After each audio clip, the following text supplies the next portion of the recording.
Bismillahirrahmanirrahim. Assalamualaikum warahmatullahi wabarakatuh, and a very good day to all our listeners.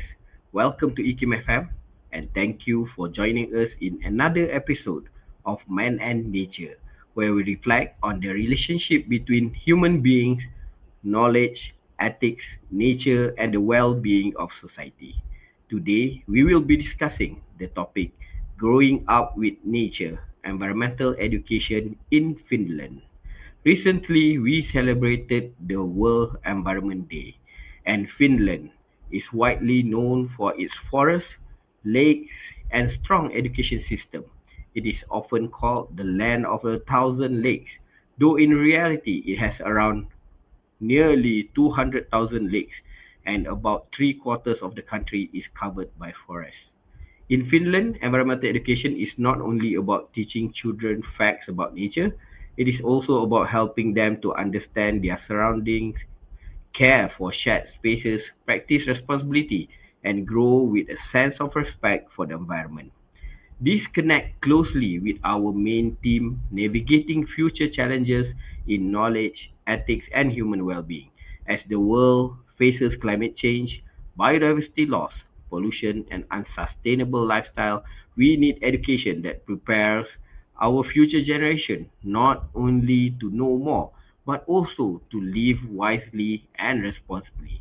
Environmental education is therefore a question of knowledge, ethics, and the future well-being of our society.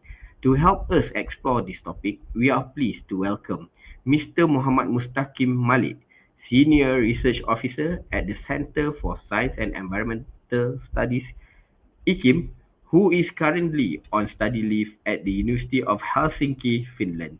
Assalamualaikum and welcome, Mr. Mustaqim. How are you today? Waalaikumsalam. Alhamdulillah, I'm well. How are you, Dr. Zul?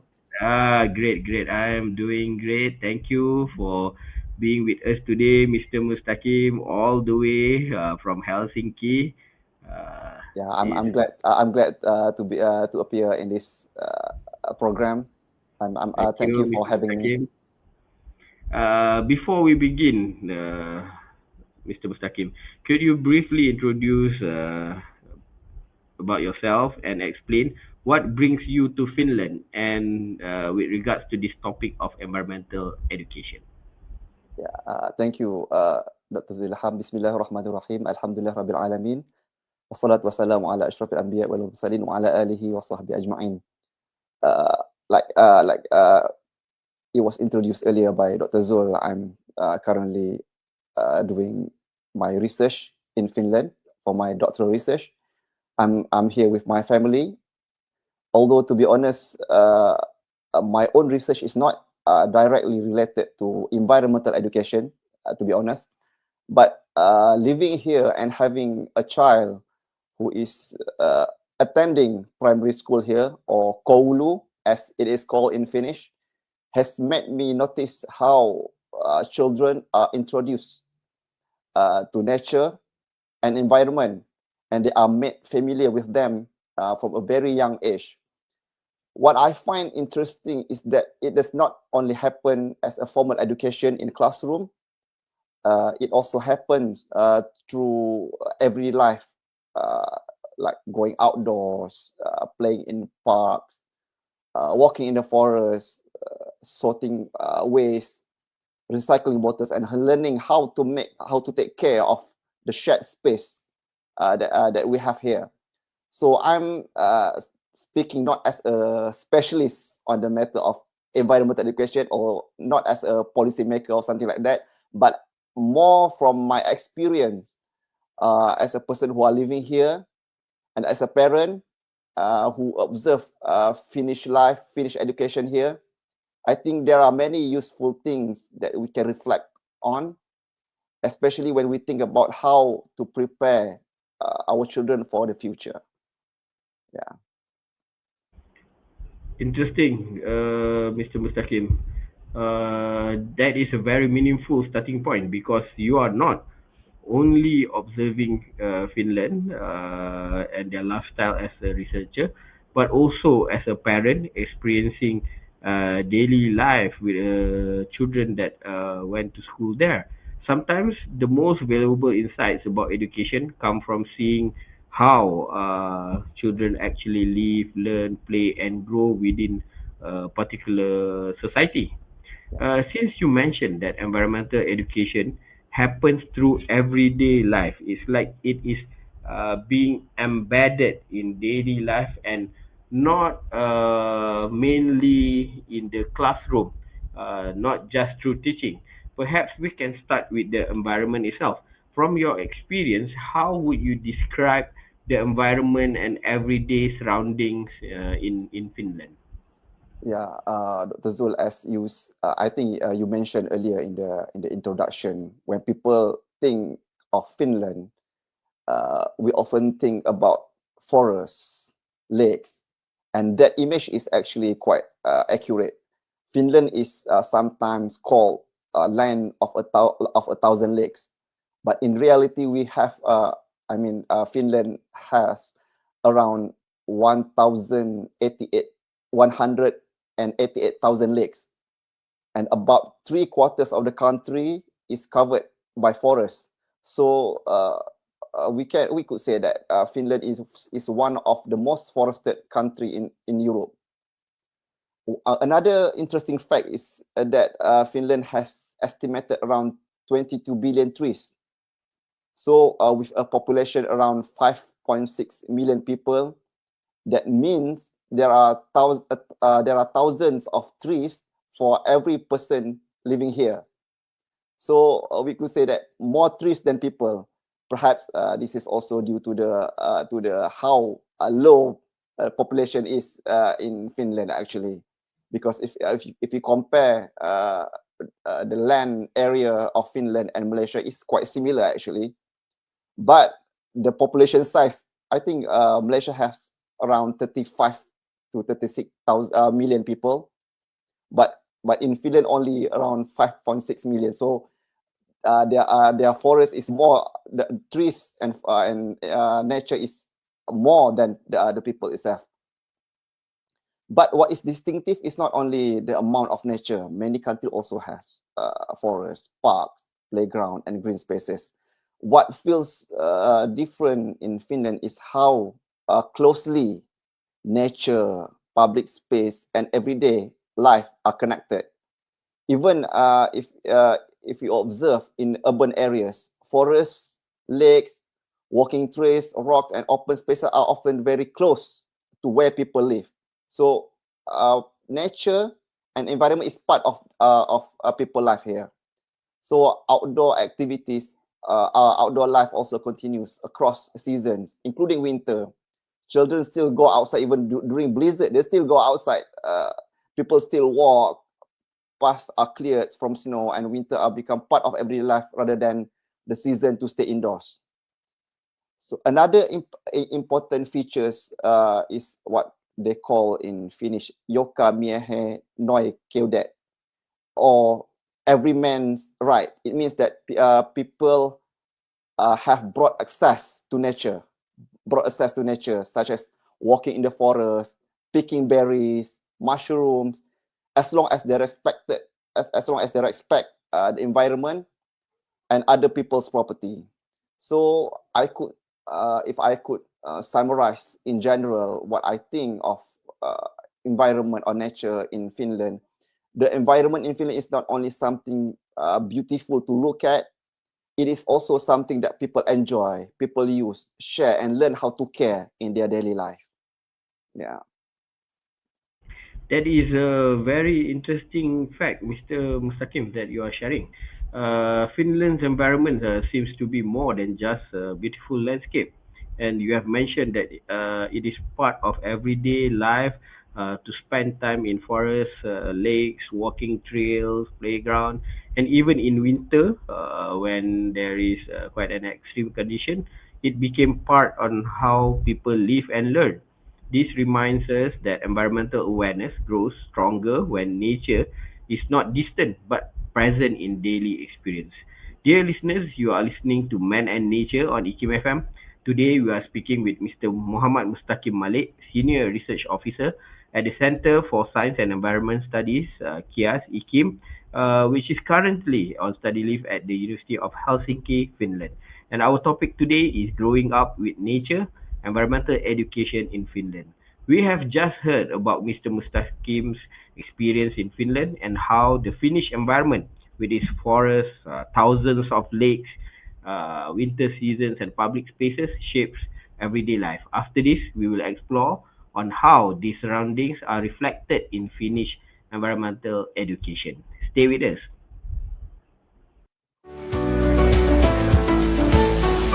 Focus on the positives. Have positive energy. Everything happens to you by the will of Allah. Our beloved Prophet ﷺ said, how wonderful is the affair of the believer that everything that happens to him is good. If something good happens, he praises Allah and says, Alhamdulillah. And that is good for him. This does not apply to anyone except for the believer. If something bad happens, he is tested with patience. So good is good, but bad is good also. This is the fate of Allah. You have to face challenges to the best of your ability, but always be positive. Focus on the positive. Always keep smiling. Spread salam and spread smile. This is what the Prophet ﷺ said. He said, do not belittle any good deed. Even meeting your brother with a cheerful face is considered to be charity. And this is recorded in Muslim. The next one is give charity. Even if you get a small amount of money from your parents as pocket money, even a small amount, a few ringgits to the masjid or to somebody who is poverty stricken, give it to them without telling anybody. Do it for Allah's sake only. You'll increase your provision that way. Curious about Islam? Got questions you've always wanted to ask? Join me, Brother Roger, and me, Dr. Arfino Johari, this time on our program, Tell Me Why, where your questions about Islam are heard, discussed, and answered with clarity. Whether you're a born Muslim, a new revert, or simply someone who wants to understand about Islam better, this conversation is for you. Join us, ask your questions, and deepen your understanding of Islam. So don't forget, Tell Me Why, every Saturday at 5:15 p.m. only on IKIMfm. Inspirasi utama anda. Ya Allah, Ya Allah. Hidupkan minda, segarkan jiwa dengan ilmu yang membawa manusia mengenal Sang Penciptanya. Kekalkan kesetiaan anda di IKIM FM, inspirasi utama anda. Welcome back to Man and Nature. Just now, Mr. Mustaqim already explained to us about the everyman's right, or Joka Mihe Nokias, if I'm correct, where it is the personal right to spend time in nature according to him, where everybody can enjoy nature in numerous ways as long as you do not cause damage to the environment or disturb other people.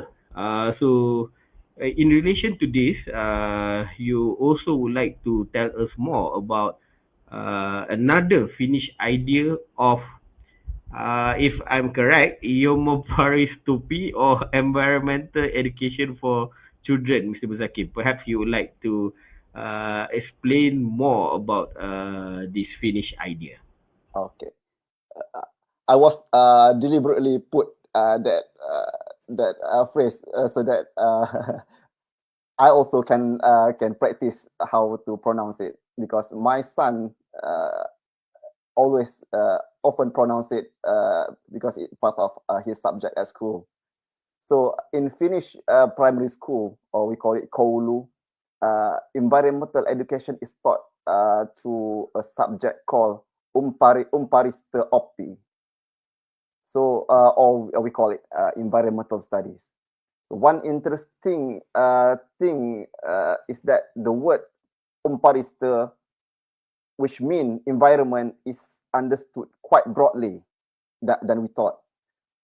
It does not refer only to forests, lakes, and nature. It also includes this place where people live and interact with others.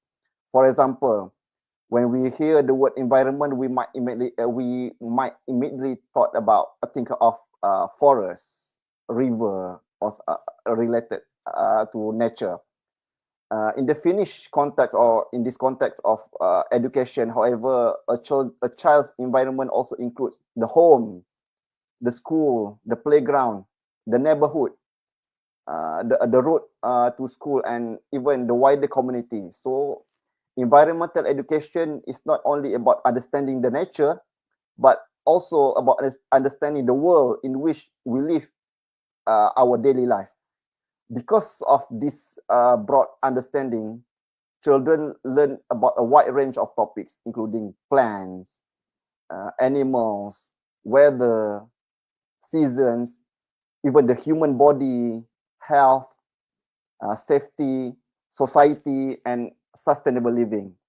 So the aim of this subject is to help children understand their surroundings, how different systems are connected, and how their action affect the world around them.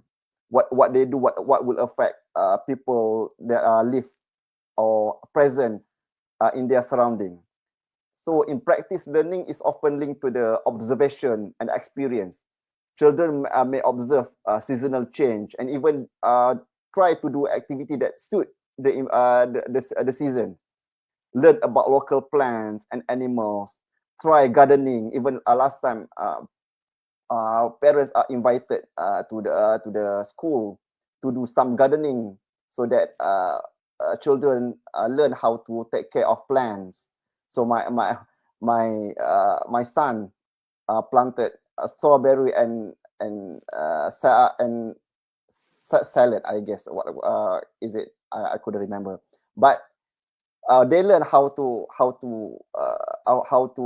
take care of plants. They make plans with teachers. What should they do for each plant to take care of each plant? Each plant has different needs, different kind of care that they need. So it's kind of interesting how they go to the extent of learning by doing instead of learning by the knowledge or the information only. They learn how to take care of the nature, and they also learn about recycling waste, sorting waste, and explore their surrounding through outdoor activities. So it's kind of observation and experience kind of education. Oh, that explanation helped us a lot in understanding the Finnish environmental education that is broader than simply learning about the environment, forest, or rivers in class. It includes the child's whole environment, the home, school, playground, neighborhood, road to school, like you mentioned, right? The way to walk to school, society, and nature. This is important because children learn that environment is not only something out there, but also the world that they live in every day. So Mr. Mustaqim, perhaps you could also help us to understand, like, how do everyday experiences and community practices in Finland help cultivate environmental awareness among children? Yeah. What I find quite interesting is that the environmental education does not stop when children leave the classroom. Many things they learn in school are actually reinforced in everyday life by families, communities, and public system. So the public system or the facilities actually help reinforcing what they learn in school about environment. For example, about recycling. This is a very good example because in Finland, it's very common for people to sort their waste at home, and children, uh, including my son, is quite funny because we didn't do this back in Malaysia, but now we have to do it because everyone does it. So it's common for people to sort their waste at home, and children here growing up seeing this as a normal routine. In many apartment buildings, households in household bring their sorted waste to a shared recycling room, I'm not sure when the last time I went to the recycling room in Malaysia, but here I go almost at least twice a week to bring our waste there. In the recycling room where there are separate bins for different types of waste. And one thing I find it interesting is that because the waste is separated, the recycling room is usually not smelly. It doesn't smell that much, or even sometimes I couldn't catch the smell. So even when the garbage trucks came to come to pick up the garbage, it also doesn't smell that much. So it's interesting to think about it, because we always complain about how smelly it is, the garbage room, the garbage truck. But we wish now I think it a different way, because we don't actually separate the garbage.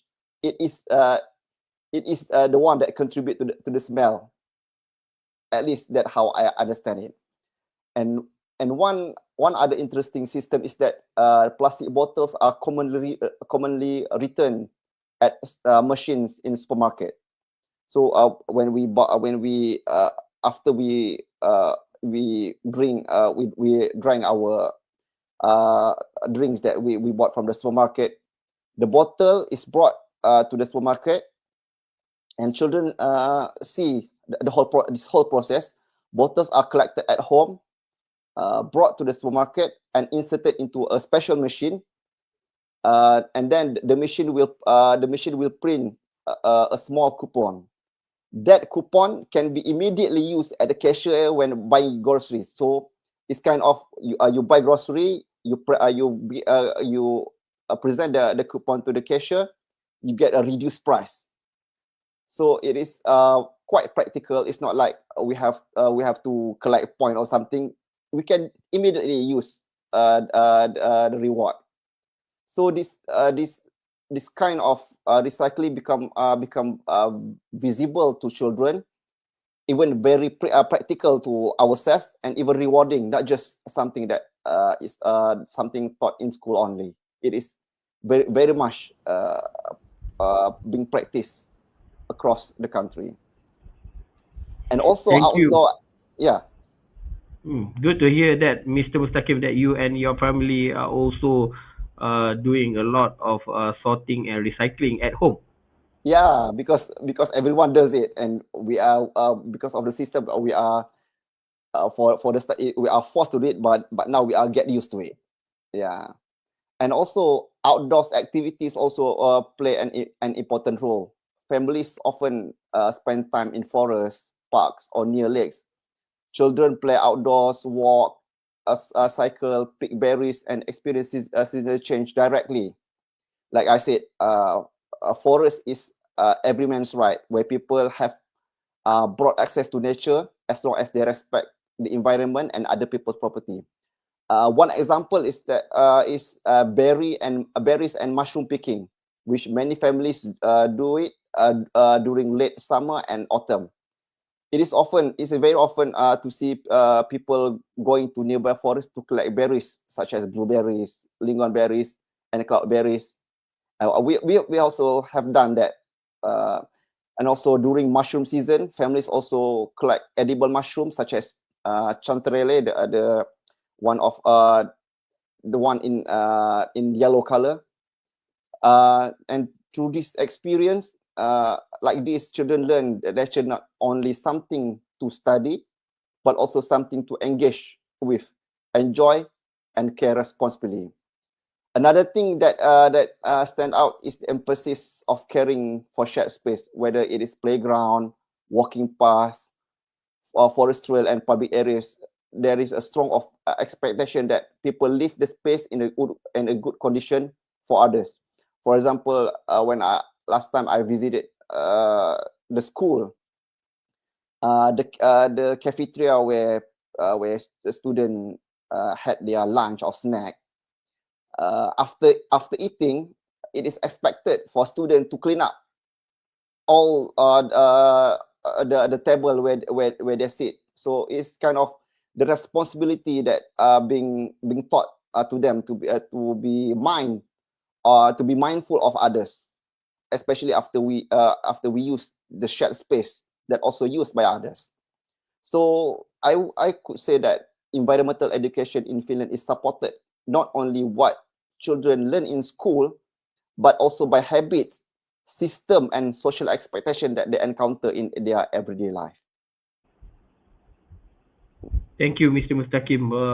It's a very good sharing. I'm really happy to hear that you and your family enjoy and also be part in all the processes and the very practical example on how education goes beyond the classroom into the practice of daily life and recycling at home, returning bottles, and you receive there is some incentive mechanism where you can receive some coupons and it could reduce the price that you pay at the cashier.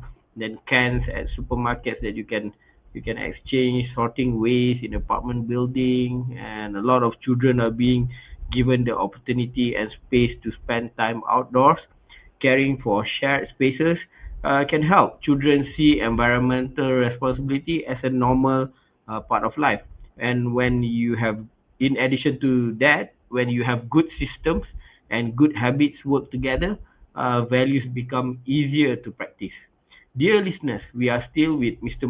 Muhammad Mustaqim Malek discussing growing up with nature, environmental education in Finland, which are all personal account and experience of Mr. Mustaqim and his family in Finland.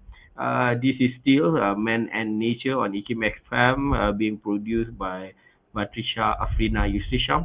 Before the break, we explored the Finnish ideas of environmental education and how children learn about the environment through school, family routines, public system, and community practices. Coming up next, we will discuss what is distinctive about the way Finnish children relate to their surrounding and what we and Malaysia may learn from this experience. Do stay tuned with us on IKIM FM. According to WHO, nearly 1.3 million people die in road crashes each year, on average 3,287 deaths a day. Drivers who are texting can be 23 times more likely to crash than non-distracted drivers. Posting to social media, checking email, programming a navigation system, or watching a video are among the many excuses people tend to give when they are asked why they text while driving. Please be aware of the dangers and keep your attention on the road, not on your mobile phones or other mobile devices. Texting and driving is dangerous. Road traffic crashes are predictable, can be prevented. Help saves lives. Don't text and drive.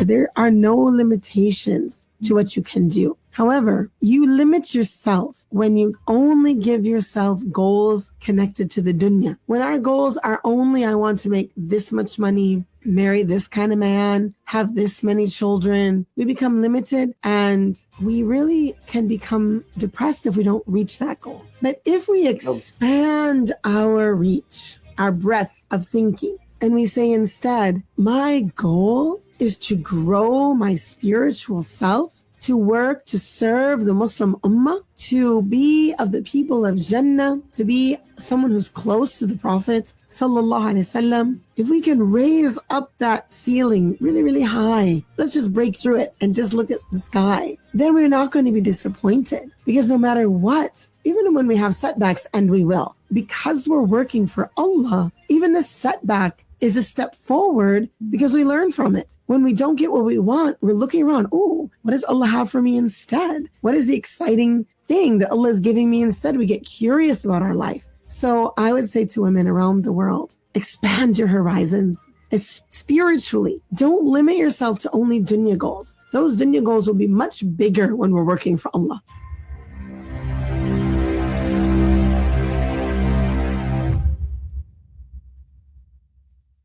Écoutez kami di laman web IKIMfm.my. Welcome back to Man and Nature. We are still with Mr. Mustaqim Malek discussing growing up with nature, environmental education in Finland. So, Mr. Mustaqim, after observing the system and having living in Finland for the past 2 years, observing the system personally, what do you think is distinctive about the way Finnish children relate to their surrounding? If you can explain a little bit for us. Yeah, I think one thing that stand out to me is the consistency between different parts of children life. What children learn in school is often reinforced by what they encounter at home, by the public space and the wider community. For example, like we said, what children learn about recycling in school, but they also see waste being separated and use bottle return machine at supermarket. So they find it the connection. They don't only learn it by theory, but they also observe and doing it by themselves. And they learn about nature in classroom, but they also experience the nature itself. They go to the forest. They interact with the nature, like I said, picking berries, observe the seasonal change, and so on. And another thing that stand out is that environmental education is not limited to the environmental problems, because we usually introduce the environmental education because we see the problem, but in here it begins with helping children to become familiar with their surrounding, whether it is nature, their neighborhood or public space, or the wider community. So it doesn't start with the problem, but it start with what they have, what they actually have to be familiar with what they have around them. So from my observation, the strength is of this approach is the connection between the knowledge and the daily practice, and also how it is become very well connected to their daily life, rather than it is seen as a problem that to be solved. Yeah. Thank you, Mr. Mustaqim. That is a very thoughtful observation. It seems that Finnish children are encouraged to relate to nature not only as something to admire or something to be seen as a background, but as something to be utilized responsibly, to be respected, and to be shared with others through forests, parks, playgrounds, seasons, and community habits. They learn that the environment is part of their identity and daily responsibility. So, perhaps if you could share, as we prepare Malaysians' future generation, our children, my children, for future challenges related to sustainability and human well-being, what lessons that could be learned that can Malaysia take from the Finnish experience, Mr. Mustaqim? Yeah. If I from what I understand, or in my opinion, I think Malaysia does not need to copy Finland directly, because our climate, our culture, our religion, our public system, and social habits are different. But I think there are useful lessons. First, environmental education should not remain as information in textbook, not just an awareness in the textbook. Children need to see it and practice it every day in their life. So it brings me to the second point, that schools cannot do this alone. Families, communities, public facilities, and social habits are also matter. If children learn about recycling at school but do not see a proper system around them, even they don't see that their parents practicing them, it will be the lesson would become weaker for them. And third, environmental education should be connected to well-being. It's not only about the climate change or pollution.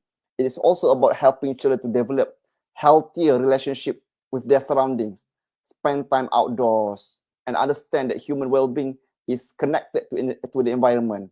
And also what we did to environment is not only it is not only affect the environment, that it will affect other people as well. So what we do to nature, it will affect the effect or will come back to us. So for Malaysia, the lesson is not to imitate Finland, but to ask but to ask how we make environmental care for children environmental care is part of children's ordinary life in a way that fits our own climate, our own culture, our schools, families, and communities. This is something that we need to think about it. Yeah. I think what Mr. Mustaqim have shared with us is very relevant reflection for us. I think Malaysia, I agree that Malaysia does not need to copy Finland entirely because the differences in our climate, culture, biodiversity, religion, and social realities.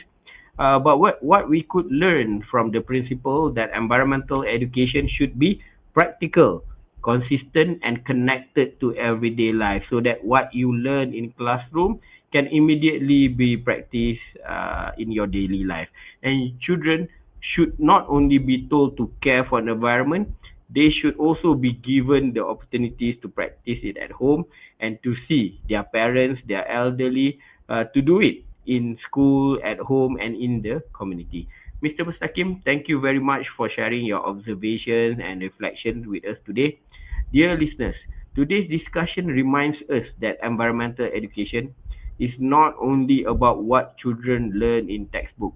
I think Mr. Mustaqim have explained and shared with us that it is also about what they should experience in daily life, how they move through their neighborhood, how they treat their public spaces, how they interact with nature daily, how they sort their waste at home, and how they understand their responsibility towards the environment and others. Finland offers an interesting example on how children can grow up close to nature, not only through formal lessons in school, but through habits, system, and social expectation that encourage our care for the environment. As we navigate future challenges in knowledge, ethics, and human well-being, environmental education become increasingly important for Malaysia. Knowledge teaches children what is happening to the world. Ethics teaches us why we should care. And daily practices teaches us and them on how to react. For Malaysia, the lesson is not simply to imitate another country, but to ask ourselves how we can strengthen our own approach, rooted in our own environment, our communities, and our values. If we would like to see our children to care for the river, we, as parents and as the elderly, should also have a deeper sense of responsibility to pick up garbage whenever we see them nearby our river. May this conversation inspire us to build an education culture that helps the next generation appreciate nature, protect shared spaces, and live with wisdom, responsibility, and gratitude. Thank you again, everyone, for listening to Man and Nature on IKIM FM, being produced by Batrisha Afrina Yustisham. I am Dr. Zul Ilham bin Zulkiflee Lubes. Until we meet again, Assalamualaikum warahmatullahi wabarakatuh.